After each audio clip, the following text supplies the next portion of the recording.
to work with crushing chest pains. And as you know, what is happening when people are in the air, for some reason, people are having heart attacks. Pilots are having heart attacks. We went through that list. Remember, there was only like a couple pilots that had died.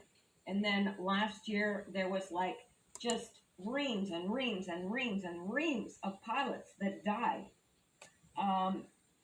while in air, by the way. Most of them. American pilot Greg Pearson, who became injured after receiving the COVID vaccine, recently revealed a shocking truth in an interview with Real America's Voice. Pearson said that vaccinated pilots are a flight risk, as some are going to work with crushing pains in their chests and heads.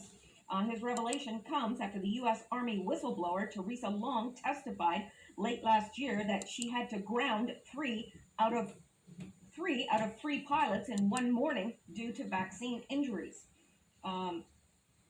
Pearson got the COVID shot against his better judgment because of an employer mandate. He was forced to go to the emergency room shortly after as his heart began pounding out of his chest. I went to the ER where they quickly hooked me up to an EKG, IVs, did blood work quickly, and determined that I was in atrial fibrillation. It's the major cause of stroke. I could have stroked out at 100 feet while trying to land an airplane. I could have just pushed down on that stick before the person next to me could do anything. Then it's all over for a lot of people. What Pearson has revealed was truly shocking, saying that he knows of several active pilots who are injured by the jab but stay quiet out of fear of losing their jobs. There's a number of pilots out there who are fearful to come forward and speak. They are fearful of retribution. There are guys that are going to work with crushing pain in their chests and heads. They're scared that they're going to lose their careers. And rightfully so, because it takes a long time to train to be a commercial pilot. And that's not a job you want to lose.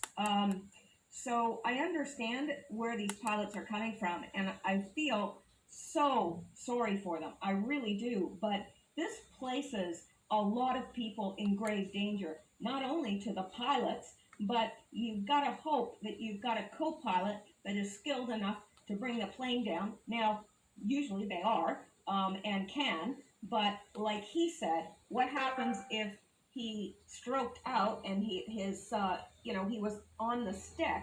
They would have to physically, try to remove him to be able to fly the plane, and by then it might be too late. So yeah, I can see his point. It is very serious. So let's just take a listen to this. It's not very long, and I'll make it bigger for the tiny phone people.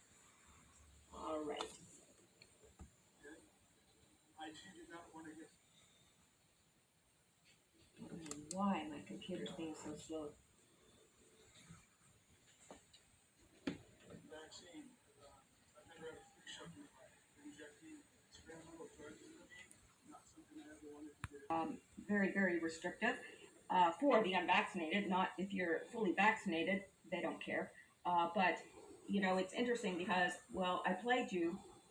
I'm not sure if it was yesterday or the day before, but I played you a video with Justin Trudeau saying basically that if you're not vaccinated, you are an extremist, you are racist, and you're probably misogynistic.